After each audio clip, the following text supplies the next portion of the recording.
자, 여러분들 반갑습니다. 오늘도 수업을 계속 진행해 보도록 하겠습니다.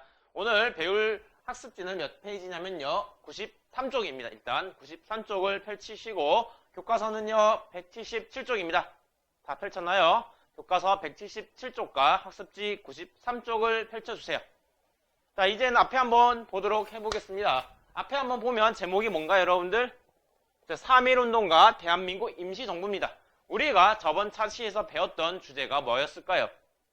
그래요. 바로 대한민국 만세! 하는 1919년 3월 1일에 발생한 3.1 독립운동이었어요.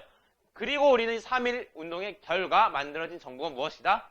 그래서 대한민국 임시정부다. 그래서 오늘은 대한민국 임시정부가 왜 만들어졌고 어떻게 통합했으며 그리고 무슨 활동을 했고 그러다가 어떤 위기를 겪었는가에 대해서 파악해 보도록 할 겁니다, 여러분들.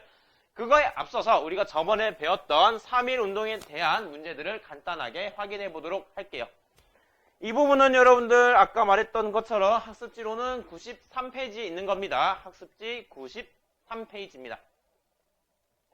자, 첫 번째 질문 보도록 하겠습니다. 도쿄 유학생들이 독립선언 이후 국내에서 33인의 민족 대표가 독립선언을 낭독했다. 어떻게 생각나요? 같이 확인해 볼까요?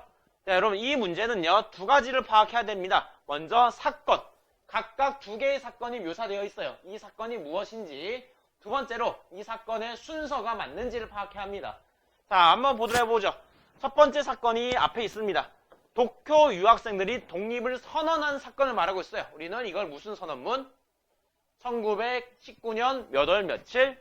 2월 8일 28 독립 선언 문을 읽은 사건이죠. 1919년 2월 8일에 도쿄에서 유학생들은 우리는 피를 흘려가면서 끝까지 독립을 이루기 위해 싸우겠다라고 선언한 선언문을 읽게 됩니다. 자, 그럼 뒤에 있는 사건도 있습니다. 국내에서 33인의 민족 대표가 낭독한 사건. 이게 무슨 사건의 시작을 알리는 거였나요? 그렇죠. 이게 바로 1919년 3월 1일에 있던 3.1 독립운동을 말하게 되죠. 자, 그러면 1919년 2월 8일 이후에 1919년 3.1 운동이 일어난 건가요? 그쵸. 맞죠, 여러분들. 자, 그러면 이거는 왜 물어봤는가? 즉, 3.1 운동이 일어나게 된 여러 배경 중에 하나가 바로 국외에 있었던 도쿄 유학생들이 2월 8일에 독립선언문을 낭독했다라는 거예요. 다시 말하면 3.1 운동의 배경에 대해서 묻고 있는 겁니다. 자, 두 번째, 고종의 국장일을 계기로 발생한 독립운동은 도시에서 시작해 농촌, 나아가 국외로 확산되었다. 어떻게 생각하나요? 자, 확인해 보도록 해보겠습니다. 먼저 보면 독립운동을 묻고 있네요. 그럼 이 독립운동이 무엇일까? 뭘까? 한번 생각해 봐야 돼. 이 앞에를 보도록 해보겠습니다. 고종의 국장일을 계기로. 국장일은요, 죽은 거예요, 그냥. 죽은 거. 사람 죽었다란 말이에요. 누가 죽었어요? 고종이죠. 고종이 죽은 걸 계기로 발생한 독립운동이 무엇이다? 그치, 이게 3.1 운동입니다. 여러분들, 이걸 묻는 이유는요, 나중에 이제는 1926년에 60만세 운동이 발생하게 됩니다. 6월 10일에도 만세 운동이 발생하게 되는데, 그때는 누가 돌아가냐면요, 고종이 아니라 순종입니다. 순종 황제가 돌아간 것을 계기로 발생한 게 60만세 운동이라면 고종이 돌아간 걸 계기로 발생한 운동이 무엇이다? 3.1 운동이라. 그러면 자, 이제 3.1 운동은 도시에서 시작해 농촌, 나아가 국외로 확산되었나요? 그쵸, 여러분들. 서울 도시에서 시작해 그 다음에 각종 대도시들, 평양이나 광주나 대전이나 부산 등 각종 대도시로 확산되고 그 도시 주변에 있는 농촌까지 확산되는 모습을 우리는 저번에 사료를 통해서도 그래프를 통해서도 파악을 했었습니다. 답은 동그라미 되죠. 자, 세 번째로 태화관과 탑골공원 등에서 시작된 독립운동의 결과 공화주의에 기반한 임시정부가 수립되었다. 자, 그러면 이것도 한번 같이 확인해 보도록 해보죠. 먼저 이 독립운동을 묻고 있네요. 그럼 이 독립운동이 무엇일까? 이 독립운동 무엇일까? 60만세 운동일까? 3.1 운동일까? 한번 보죠. 앞에 보면 태화관과 탑골공원 등에서 시작되었대요. 태화관과 탑골공원 등에 시작한 독립운동은 무엇이었나요? 그쵸, 그게 3.1 운동이에요. 3.1 운동. 자, 그러면 3.1 운동의 결과 공화주의에 기반한 임시정부가 수립되죠. 그래서 답은 동그라미. 그래서 555입니다. 555. 오. 그쵸? 멋지죠, 여러분들? 자, 그러면 이제는 이런 기본적인 내용을 바탕으로 해서 수능 문제를, 한능급 문제를 확인해 보도록 해보죠. 자, 한번 보도록 해보겠습니다. 수능 문제. 다음 선언서가 발표한 민족운동이래. 민족운동. 민족운동이네. 무슨 민족운동일까? 3.1운동일까? 60만세 운동일까? 아니면 국내 무장투쟁일까? 등등 한번 떠올려 봐야 돼요. 자, 여기서 힌트를 찾아가 보도록 해봅시다. 자, 먼저 봅시다. 우리는 이제 조선인 독립군인과 조선인의 자수민을 선언하노라 쭉쭉쭉쭉 해서 공약 3장 나오고 김인현 나오고 그리고 민족대표 33인이 나오죠, 여러분들. 김인현에 발표한 독립선언문입니다. 우리는 이거를 기미 독립선언문이라 하죠, 여러분들. 기미 독립선언문과 그리고 그 발표한 사람들이 누구다? 민족대표 33인이다라는 거야. 자, 이러한 두 개의 힌트를 통해서 알 수 있는 민족운동은 무엇이죠? 이걸 통해서 알 수 있는 게 바로 3.1운동이에요. 60만세 운동도 아닌 3.1운동입니다. 3.1운동에 대한 설명으로 옳은 것은 몇 번일까요? 5번이죠. 공화주의에 기반한 대한민국 임시정부 수립에 영향을 미쳤다라는 거예요. 좌우합적위원회는요, 나중에 이제 정부 수립과 관련됩니다. 광복 이후에 수신사 파견은 언제 조약을 맺으면서 일본에 파견했을까요? 그렇죠. 바로 이거는 강화도 조약입니다. 강화도 조약. 우리 저번에 배웠던 강화도 조약 이후에 수신사를 파견했습니다. 집강소는 어디서 나온 걸까요, 여러분들? 농민들의 반란. 무엇을 믿는? 동학이죠, 동학. 동학 농민군들은 전주에서 화약한 후에 자기들이 스스로 개혁을 해 나가기 위해서 만든 기구가 집강소다라는 거예요. 부정선거, 이것도 역시나 나중에 광복 이후에 배우게 될 겁니다. 자, 이제 한능검을 보도록 해보죠. 얘도 민족운동을 묻고 있네요. 민족운동? 뭘까? 민족운동이 뭘까? 무슨 민족운동일까? 자, 보면 우리 종로 일가에서 시작했다. 종로에서 시작했다. 군중이 막 뛰쳐나왔다. 쭉쭉 읽고 그래서 선언서 내용을 진술하라. 우리는 독립국 그리고 민족대표 33인 또 나오죠. 민족대표 33인의 성명을 기재하고 있었다. 자, 이걸 종로에서 시작했고 민족대표 33인이라는 힌트를 통해서 알 수 있는 운동 무엇이죠? 바로 3.1운동이다. 3.1운동. 3.1운동 관련된 건 무엇이죠? 그쵸? 2번이죠. 공화주의에 기반한 임시정부 수립의 계기가 되었다라는 거죠. 1번, 사회주의 세력의 주도 아래 개혁되었다. 이거는 60만세 운동을 말합니다. 일제가 배고인 사건 매번 봤어요. 이게 뭐죠? 신민회입니다. 신민회. 4번, 한국인 학생과 일본인 학생 간의 충돌에서 비롯되었다. 이게 무슨 운동일까요? 어디서 발생한 학생 항일 운동? 광주입니다. 광주 학생 항일 운동으로서 광주 학생 항일 운동을 지원한 단체가 있었어요, 여러분. 배웠어요, 이거. 배웠어요. 민족 유일단 단체 중에 하나입니다. 그렇죠. 바로 신간회예요. 신간회가 광주 학생 항일 운동을 지원했습니다. 5번, 배우자 가르치자 다 함께 분화로드 운동. 이걸 배웠죠, 이거 여러분들? 이 분화로드 운동은 실력 양성 운동의 일환으로서 전개된 거다라는 겁니다, 여러분들. 좋습니다. 자, 이렇게 해서 3.1운동에 대해서 배웠는데 여기서 보는 바와 같이 3.1 운동의 결과 무슨 정부 수립되었다? 자, 대한민국 임시정부가 수립되었다는 거예요. 그렇다면 오늘은 이 대한민국 임시정부에 대해서 배워보도록 해볼게요. 오늘의 학습 목표는 크게 두 개입니다. 첫 번째, 같이 읽어볼까요? 읽었어요? 읽으세요. 여러분들 안 읽는 거 다 알고 있습니다. 자, 첫 번째, 임시정부의 성립 과정과 활동 내용을 이해할 수 있다. 읽었나요? 좋습니다. 두 번째, 좋습니다. 국민대표회의의 개최 배경과 주요 쟁점을 설명할 수 있다.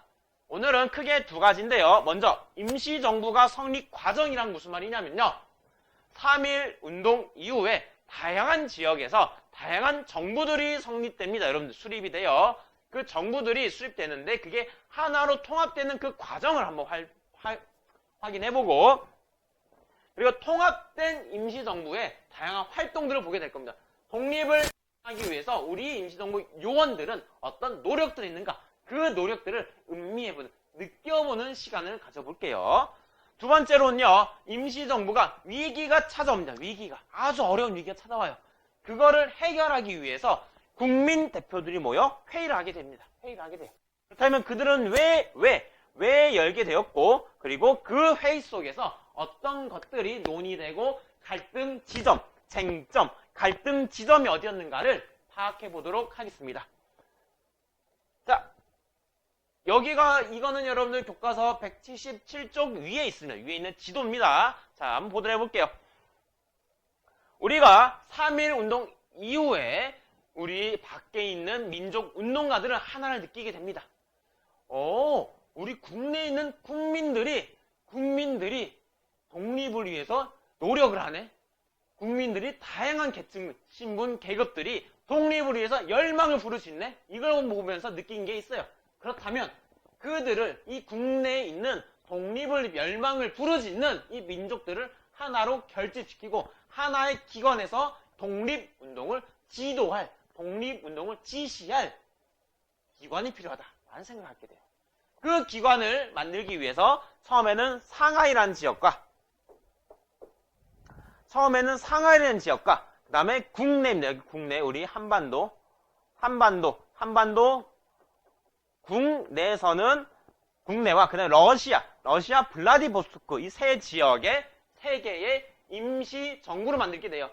상하이에 있는 임시정부는 1919년 4월 달에 만들어진 상하이 임시정부, 그 다음에 1919년 3월 달, 이 3월 달은 3월 3.1 운동, 3.1 독립운동, 3월 1일 이후에 만들어진 기구입니다. 1919년 3월에 전로 한족회 중앙총회라는 기구를 대한국민의회로 개편하게 됩니다.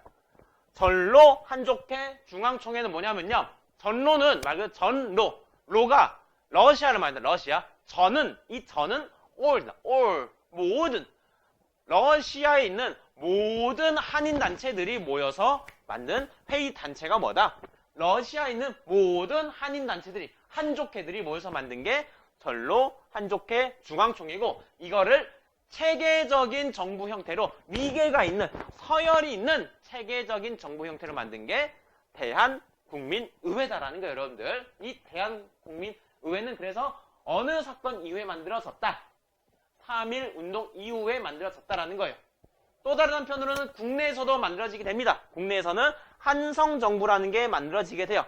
국내에는 13도, 경기도, 경상도, 전라도, 그 다음에 어디에 충청도, 평안도 등등 13개 도의 대표들이 모여서 만든 게 한성정부다라는 거예요. 자, 그러나 여러분들, 독립운동을 지도하기 위해서는 여러 사람이 이거 해라, 저거 해라, 요거 하라 하는 것보다는 어떻게 하는 게 좋을까요? 자, 한 사람이 하나의 명령을, 하나의 지시를 내는 게 좋습니다. 그래서 이 다양한 임시정부들을 통합하게 됩니다. 통합을 논의하게 되는데, 통합을 논의할 때 두 가지가 논의가 됩니다. 하나는 어떤 방식으로 할까? 어디서 할까? 어떤 방식은요, 먼저 우리는 무장투쟁, 독립전쟁, 싸움으로써 독립을 달성할 것인가? 두 번째, 아니다. 우리는 외교로서, 말로써 독립을 이루자. 라는 두 가지 방식이 서로 첨예하게 갈등이 발생이 돼요. 자, 무장으로서 싸우기 위해서는 어디에 독립기지를 두는 게 좋을까요, 여러분들? 그렇죠. 바로 블라디보스토크죠. 블라디보스토크. 왜? Why? 왜 그렇게 생각했어요? 바로 국내로 진입하기에 가장 최적의 장소였다라는 것이죠. 자, 또 다른 방식은 외교라고 했어요. 외교는 어디가 좋냐면 바로 여기 상하이입니다. 상하이. 자, 이러한 치열한 경쟁 속에서 어디로 통합이 됐는가? 1919년 9월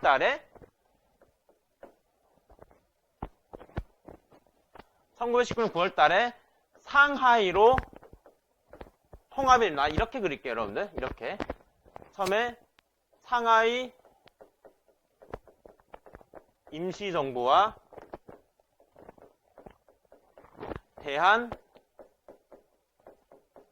대한국민의회와 한성정부 간에 논의를 한 결과 이들은 어디로 통합하게 됐는가? 바로 상하이로 통합하게 됩니다. 상하이에 있는 임시정부로 1919년 9월 달에 통합이 됩니다. 그렇다면 왜 상하이로 갔냐는 거야. 왜 상하이? 왜 갔을까? 바로 여기가 외교에 의한 독립이 유리했기 때문에 유리했다라는 거야. 그렇다면 왜 상하이가 유리했냐? 왜 유리했냐? 왜 유리했는가? 왜 상하이로 갔는가? 외교 독립 방식을 하기에 가장 최적의 장소였다는 것였다는 거고, 그렇다면 왜 여기가 유리하냐? 바로 상하이는요, 다양한 서양 열강들의 공사관들이, 외교관들이 이곳에 위치해 있었습니다. 미국, 프랑스, 영국, 러시아, 독일 등 다양한 서양 열강 외교관들이, 공사관들이 이 상하이에 위치해 있었기 때문에 이들과 외교적으로 소통하기가 매우 유리해서 상하이로 정하게 됐습니다. 자, 이렇게 우여곡절 끝에 어디서 어떤 방식으로 독립을 할까를 두고 우여곡절 끝에 1919년 9월 어디로? 상하이로 임시를 통합을 하게 됐습니다. 자, 이런 통합을 하게 되면서 만든 정부는요, 이 정부의 틀을 규정하는 법을 만들게 됩니다. 우리는 그거를 헌법이라고 하죠. 임시정부로 똑같이 헌법을 만들게 돼요. 그 헌법을 보면요, 우리나라는 어떤 나라인가를 알 수가 있습니다. 먼저 대한민국 임시헌장을 보면 조선 대한민국 무슨 나라를 만든다? 공화제란 거죠. 공화제는 왕이 있는 건가요? 없는 건가요? 왕이 없는 국민의 국가다. 국민의 국가. 왕이 없는 국민의 국가를 만들고자 했다는 거고, 자, 그 다음에 대한민국 임시헌법을 보면 제1조, 대한민국은 대한인민을 조직한다. 2조, 대한민국 주권은 대한인민 전체에 있다. 자, 그전에는 주권은 누구한테 있었을까요? 왕이 있었어요. 주권은 왕이에요. 왕이 곧 국가라는 거예요, 여러분들. 자, 제5조, 대한민국 입법권은 의정원, 행정권은 국무원, 사법권은 법원에 행사한다. 자, 이걸 통해서 알 수 있는 것은 행정체계를 어떻게 조직하고 있는 거예요? 입법권, 행정권, 사법권을 어떻게 하고 있죠? 분리하고 있죠. 바로 삼권 분립이란 거죠. 자, 그래서 정리를 하면 독립 후에 어떤 국가를 지향하고 있는지 대한민국 임시정부는 이 헌법을 통해서 드러내고 있습니다. 바로 삼권 분립에 기초한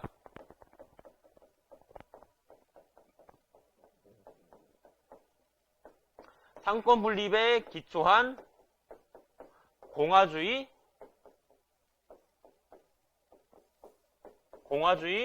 정부를 지향하고 있다는 겁니다. 이제부터는 이 3.1운동 이후부터는 왕에 대한 이제 어떤 관심이라 해야 될까요? 왕에 대한 생각은 사라지고 국민이 주인인, 국민이 국가인 공화주의에 기반한 정부, 나라로 나아가고자 했다라는 거고, 그걸 달성하기 위해 대한민국 임시정부 이후부터 다양한 민족운동들이 전개가 됩니다. 그 중에서 오늘은 이 대한민국 임시정부가 삼권분립에 기초한 공화주의 정부를 만들기 위해, 공화주의 국가를 만들기 위해 어떤 노력들이 있는가를 한번 그 활동 내용들을 파악해 보겠습니다. 자, 대한민국 임시정부는요, 크게 5 분야로 활동하게 됩니다. 먼저 국내와 연락하고자 합니다. 3.1운동을 통해서 봤던 국내의 다양한 독립 열망들을 확인했기 때문에 그 독립을 열망하는 세력들과 연락하고 정보를 교환할 필요가 있었다는 거예요. 그래서 국내를 연락하고 그 다음에 문화활동을 통해서 우리의 민족 자존심을 고취시키고 뿐만 아니라 독립에 대한 다양한 소식을 알리고자 했으며, 그 다음에 외교활동, 가장 핵심이 되는 부분이죠. 가장 핵심이 되는 부분. 임시정부가 상하이로 간 이유는 뭐다? 무슨 방식의 외교를 하기 위해서? 외교 방식을 통해서 독립을 달성하기 위함이다라는 거죠. 그러면 외교 활동 어떻게 했는가? 그리고 아무리 외교 중심이라 할지라도 군사적인 건 포기하지 않았습니다. 그래서 군사도 조직을 하고, 마지막으로 이 모든 활동을 하기 위해서는 뭐가 필요할까요? 돈이 이제 필요하죠. 바로 이 독립 자금을 모금하기 위한 활동들을 하게 됩니다. 자, 구체적으로 보도록 하겠죠. 국내 연락하기 위해서는 먼저 연통제를 만들게 되고, 그리고 또 하나로는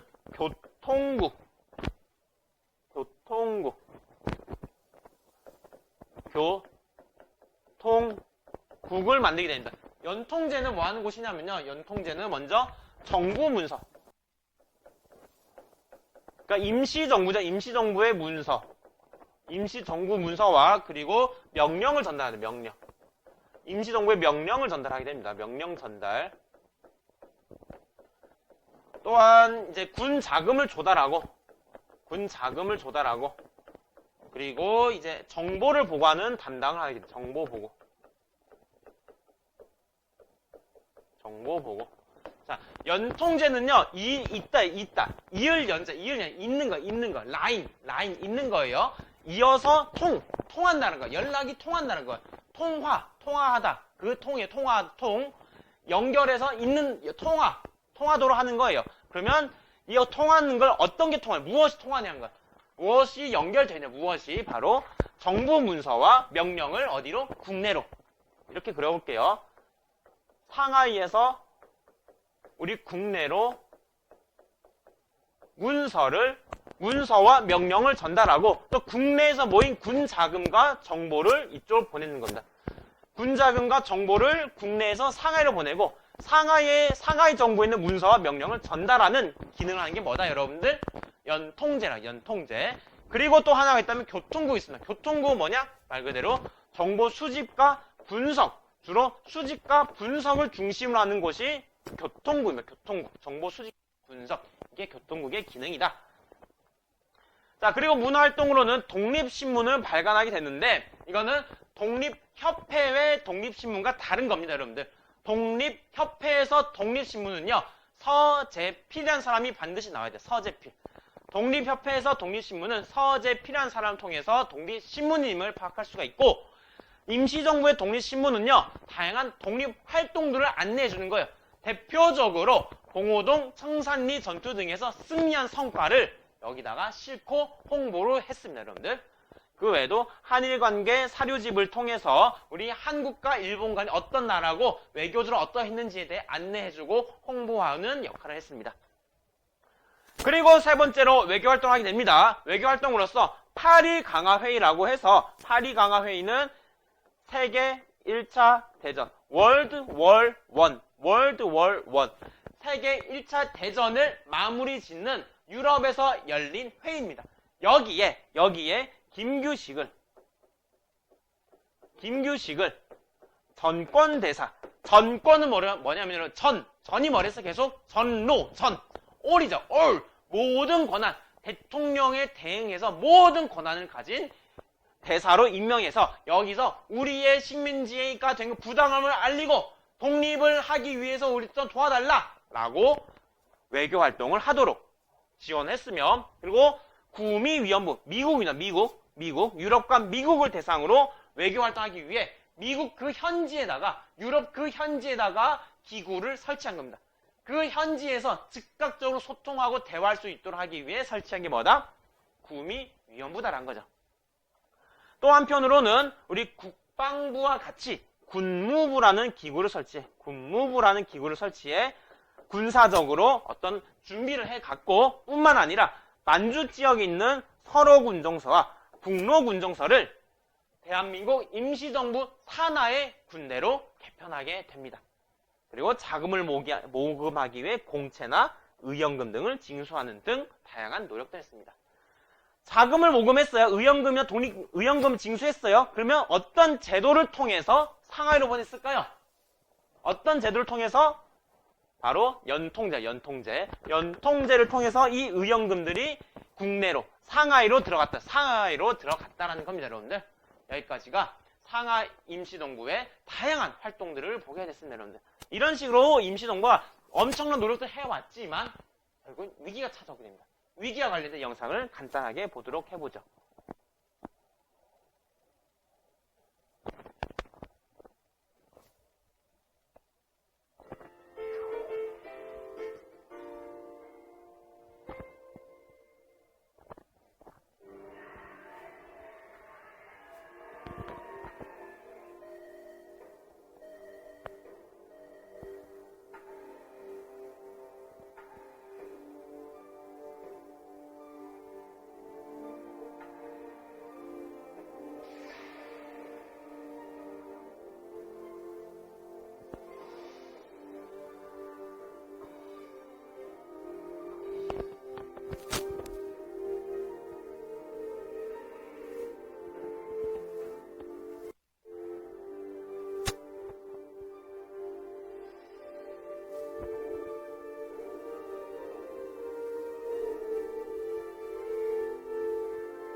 여러분들 이렇게 연통제의 기능과 역할뿐만 아니라 마지막에 해체되는 모습까지 보게 됐습니다.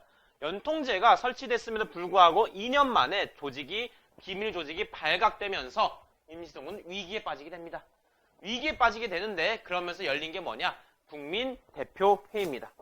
국민대표들이 모여서 임시정부의 국민대표들이 모여서 회의를 개최하게 됩니다. 그렇다면 왜 우리 국민대표들이 모였는가? 그 배경은 앞서 본 것처럼 비밀 연락망이었던 연통제 그리고 정보를 수집하던 교통국들이 모두 다 와해가 되면서 정보 수집도 어렵고 정보 전달도 어렵고 거기에 가장 중요한 연통제의 가장 중요한 기능이었던 돈을 전달하는 군 자금, 독립금을 자금을 전달하는 기능마저도 중단되었다는 거예요. 이제 임시정부 활동이 어려워지게 된 거예요. 그 와중에 무엇인 또 갈등이 발생이 됩니다. 임시정부가 통합할 때 크게 두 가지 측면에서 갈등이 발생했다고 했습니다. 무엇이었는지 기억이 나나요? 어디서 할지, 어떻게 할지를 했어요. 어떻게 할지를 두고 두 개의 갈등을 했지만 결국에는 상하이에서 외교 중심으로 독립하자라는 방향으로 통합이 되었다는 거죠. 자, 그러나 문제가 있었어요. 이 상하이 가서 외교 중심으로 독립하자라고 했는데 보니까 성과가 없었습니다. 뚜렷한 성과가 없었어. 김규식을 파리에 보내서 독립청원서를 내면서까지 구미위원부를 설치해 우리 독립을 많은 노력을 했음에도 불구하고 서양 열강들은 눈 감았다는 거예요. 모른 척 했다는 거예요. 유럽 열강들은 크게 신경 쓰지 않았다는 거예요. 그래서 외교에 의한 독립 성과가 없었으니 여기서 이제 우장투쟁, 블라디보스토크에서 독립 전쟁을 하자라고 주장했던 세력들이 이렇게 말합니다. 봐라, 외교 독립 말도 안 되는 소리다. 내가 말도 안 된다 했잖냐. 외교 독립은 불가능한 거다. 우리는 외교 독립이 아니라 총으로서 칼로서 이 일본 놈들을 물리쳐야 된다라고 내가 그렇게 주장했는데 왜 이제 와서 이렇게 성과 없이 만드느냐? 라고 비판하게 되는 거예요. 자, 이러한 갈등, 지금 임시정부 활동도 어렵고 그 와중에 외교 노선은 뚜렷한 성과가 없는 상황 속에서 이승만 대통령이 불을 붙입니다. 폭발을 일으켜요. 그게 뭐냐? 국제연맹에다가 위임, 통치, 청원서를 국제연맹에 제출하게 됩니다. 위임, 통치는 뭐냐? 위임, 맡긴다라는 거야. 대신 맡긴다라는 거야. 무엇을? 통치를. 우리 독립한 임시정부, 독립한 국가에 대한 통치를 국제연맹에 대신해주세요라고 맡기는 거예요. 자, 이렇게 맡겼는데 이걸 들은 우리 임시정부 요원들은 어떤 생각 드냐면요. 위임? 맡긴다고? 지금 우리 국내도 일본들이 대신하고 있지 않나? 이거 또 다른 식민지 아니야? 제2의 식민지로 생각이 되면서 위임 통치 청원서에 대해 매우 비난, 불만을 갖게 됩니다. 자, 그러면 여러분들 이제 우리 이러고 있다가는 진짜 임시정부 쫄딱 망해가지고 우리 제2의 식민지 국제연맹한테 맡기는 통치를 갈 것 같다. 빨리 모이자. 민족 대표들이 모이세요. 민족 대표들이 모여서 국민 대표들이 모여서 우리 임시정부의 미래에 대해서 함께 이야기를 해보자라고 합니다. 그래서 임시정부 새로운 진로를 모색하게 되면서 다양한 이야기를 오고 가게 되는데 여기서 이제 두 가지 지점에서 갈등이 발생이 됩니다. 쟁점상 갈등 지점이 나타나게 됩니다. 하나는 창조파입니다. 창조파. 이 임시정부를 새로운 곳에서 새로운 정부를 수립하자라는 거예요. 또 다른 하나는 개조파. 아니, 새롭게 창조하기에는 너무 많은 돈과 시간이 든다. 빨리 우리는 독립운동 해야 되니 지금 현재 상하에 있는 임시정부를 개조만 하자라는 창조파와 개조파 간의 갈등이 발생하다가 결국에는 합의를 못 보고 결렬이 되고 일부 창조파 세력들은 임시정부를 탈퇴해서 만주 지역으로 이동하게 된다. 일부 지역은 일부 창조파는 탈퇴해서 만주 지역으로 이동하게 됩니다. 자, 그럼에도 불구하고 여전히 임시정부 요원들은 남아있었기 때문에 남아있는 사람들끼리 이 임시정부를 재정비하게 됩니다. 남아있는 사람들은 이 국민대표회의를 열게 된 불을 붙인 딱 시작을 알린 그 사람 이승만을 탄핵시키고 그 빈자리에 누구를 취임하게 하는가? 박은식을 취임하게 됩니다. 여러분들 우리 저번에 우리 수행평가하면서 나왔는데 박은식은 유교 구신론을 말했던 사람이에요. 기억하면 좋습니다. 유교 구신론을 말했던 박은식을 대통령 취임한 후에 그 다음에 좀 더 임시정부를 효율적으로 운영하기 위해서 헌법을 개헌, 바꿉니다. 헌법을 바꾸는데 그 내용이 이제는 대통령이 아니라 대통령 아래에 있는 국무총리, 국무령, 국무총리 중심의 내각 책임제를 실시하게 되었습니다. 자, 이런 식으로 해서 임시정부가 수립되었음에도 불구하고 다양한 위기를 겪으면서 결국에는 이 국민대표회의 이후부터는 계속해서 임시정부가 침체기에 빠지게 됩니다. 한번 학습지 있는 건데요. 한번 같이 풀어보도록 해보죠. 기억에 알맞은 용어를 써보자. 미국 대통령 각하 어쩌고 저쩌고 다음과 같이 청원서를 제출하게 됩니다. 어쩌고 저쩌고 돼 있죠. 자, 미국한테 청원서를 제출하는 내용. 이게 뭐죠? 기억이 공식 청원서가 위임, 통치, 청원서죠. 위임, 통치, 청원서. 자, 위임, 통치, 청원서로 인해서 잘못 적었네요. 기억에 알맞은 거예요. 기억. 자, 공식 청원서를 낸대요. 각하도 평화회의에서 우리의 자유를 강력하게 주장하여 참석한 열관과 함께 먼저 한국을 일본의 학정으로 벗어나게 해 주십시오. 완전한 독립을 보존하고 당분간 한국을 통치 밑에 두게, 위임한다, 위임. 대신, 위임, 통치를 넘겨서 대신하게 해준다는 거. 밑에 두게 해준다. 어디에? 어디 아래에? 국제연맹에. 유엔과 같은 기구입니다. 유엔. 국제연맹 아래에, 국제연맹 통치 아래에 위임 맡긴다. 위임 통치를 하게 된다는 겁니다. 밑줄치 니은으로 인해 개최된 회의 명칭. 이 위임 통치죠. 어디에? 국제연맹에. 이 위임 통치 청원서를 계기로 열린 회의가 국민 대표 회의였다는 거고, 이 국민 대표 회의에서 논의된 쟁점은 뭐냐? 임시정부를 새롭게 하자, 창조와 아니다. 약간 수정만 하자, 개조라는 거죠. 그래서 여러분들 2번은요. 국민 대표 회의와 창조 개조를 키워드를 해서 서술하면 되겠습니다. 자, 해서 지금까지 우리 대해서 배웠냐면요. 임시정부가 수립된 과정, 그리고 그들이 왜 상하이로 갔는가, 그리고 상하이 임시정부는 어떤 활동들을 했는가, 무슨 활동을 했는가, 총 5가지 분야를 봤습니다. 5가지 분야. 연통제, 교통국, 비밀 연락망, 그리고 문화사업, 외교, 군사, 군자금 모금 등 5개 분야를 해봤고, 그러다가 연통제와 교통국이 와해가 되고, 그뿐만 아니라 외교 활동에 특별한 성과가 없으니 정부 안에서 갈등이 발생한 상황 속에서 이승만이 위임 통치 청원서를 국제연맹한테 위임 통치 청원서를 맡기면서 열린 회의가 국민대표회의다였다는 거야. 그래서 국민대표회의에 대한 배경과 그 쟁점사항에 대해서 파악을 해봤습니다. 자, 이렇게 해서 오늘 수업을 여기서 마치도록 하고, 다음 시간은 무장독립투쟁에 대해서 확인해 보도록 하겠습니다. 여러분들 수업 듣다가 궁금한 사항은 아래 댓글이나 아니면 질문 사항은 직접 저한테 와서 해도 좋습니다. 그러면 이상 수업을 마치도록 하겠습니다.